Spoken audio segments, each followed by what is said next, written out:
And let's go there to make sure we remember. And start by looking at the path that led there. And in order to look at the path that led there, we're going to start just by a little bit of broad strategy, because there's plenty of blame to go around. And when you look at the broad strategy and the way it was laid out, here's a little piece on General Westmoreland, who was running the strategy in Vietnam. General Westmoreland's strategy of attrition also had an important effect on our behavior. Our mission was not to win terrain or seize positions, but simply to kill. To kill communists and kill as many of them as possible. Stack them up like cordwood. Victory was a high body count. Defeat, a low kill ratio. War, a matter of arithmetic. The pressure on unit commanders to produce as many corpses was intense, and they in turn communicated it to their troops. It's not surprising, therefore, that some men acquired a contempt for human life and a predilection for taking it. So that's the environment that you're in. The environment that you're in that's being encouraged to kill. Kill as many as possible. That's coming from the top. That's the broad strategy. It's not to win this hill, it's to kill. And who are you talking to and who's receiving this? Here's a little piece on Charlie Company, which is the Army unit that this is based on and that committed this atrocity. We were kids, 18, 19 years old. I was 21 years old at the time. I was one of the oldest people around there among the common grunts. Most of them had never been away from home before they went into service, and they end up in Vietnam, many of them because they thought they were going to do something courageous on behalf of their country. So young kids. And nowadays, if you're a young kid, you're 13, 14, 16, 18, guess what? You might not have traveled around the world, but you've seen the world. Because you have television, you have the internet, you can see all these parts of the world, you can see all different cultures and people. Well, when you're from Iowa in 1967, you don't know anything about this. So you're getting, next thing you know, 6 months later, you're in Vietnam.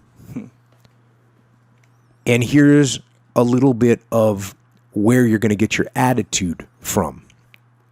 Back to the book. To the troops of Charlie Company, to American troops in general, all Vietnamese were gooks, dinks, dopes, and slopes. Soldiers who could not find the Vietnamese who were their enemy soon struck out wildly at the Vietnamese who were supposed to be their friends. How can you tell the enemy? Varnado Simpson said. They all look the same. To which another My Lai veteran added, in the end, everyone in that country was the enemy. In all wars, it is common for the enemy to be dehumanized. But in Vietnam, American soldiers also dehumanized their allies. Charlie Company had not been in Vietnam long before the pattern of brutality leading to My Lai began. Their own losses and injuries hastened the process. Hatred, fear, racism, and revenge turned to beatings, torture, rape, murder. All these offenses were committed with impunity by individuals and groups from Charlie Company in the weeks before the massacre. Finally, at My Lai, they discovered that having dehumanized the Vietnamese, they had also dehumanized themselves. So you're going to see this escalation. And it's just like we talked about with the Russian soldiers in Chechnya.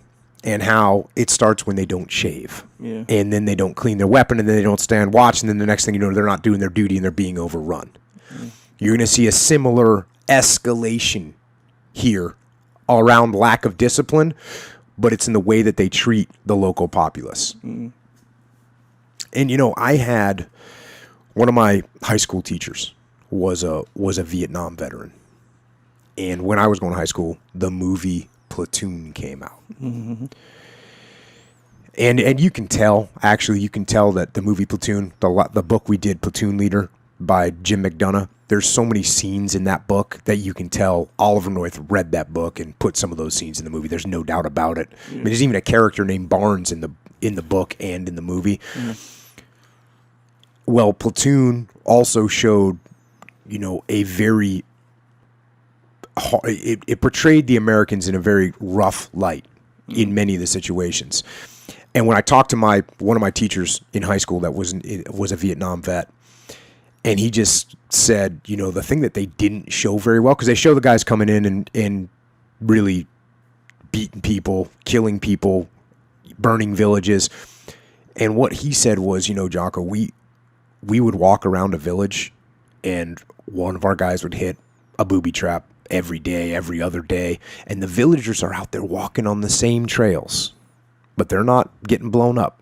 And so after weeks and then months of this happening, of me losing 2 guys, 3 guys, 6 guys, getting blown up, getting killed, losing their legs, losing their arms, losing their lives, and the Vietnamese villagers, they're not hitting anything.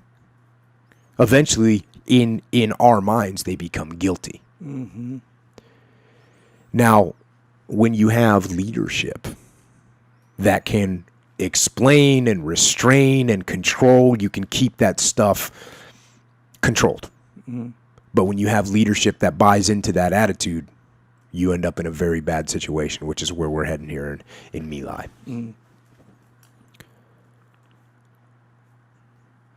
Now back to the strategy. The aim of American strategy was simple: to kill Viet Cong in such large numbers that they would not be replaced, or could not be replaced. But how was this to be achieved without at the same time killing large numbers of civilians? This was a problem to which no one on the American side ever discovered a satisfactory answer.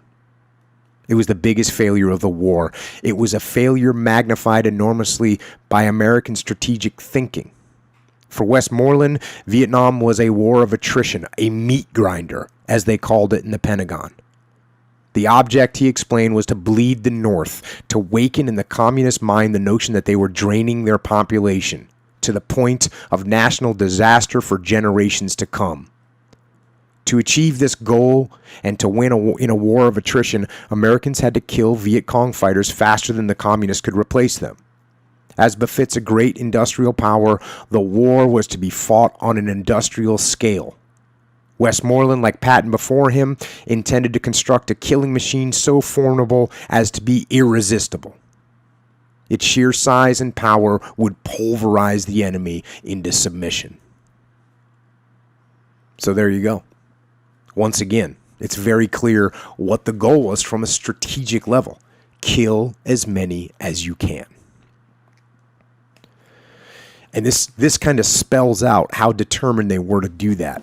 Back to the book. From the beginning of American involvement, it had become common practice for patrols to call for artillery or an airstrike if they received even sniper fire from a village, irrespective of whether civilians also sheltered there. By the end of 1966, fighter-bombers were making up to 400 such sorties a day. Added to B-52 raids in the country, this meant that around 825 tons of bombs were delivered every day, a figure that doubled by the tonnage of high explosive fired off by artillery. The solution in Vietnam, General Dupuy told a visiting emissary from the Pentagon, is more bombs, more shells, more napalm, till the other side cracks and gives up. And that's what they got. In 1967, an article in Life magazine claimed that the cost of killing a single Viet Cong guerrilla was $400,000, which included the cost of 75 bombs and 150 artillery shells. No nation in history had waged a war with such little regard to expense.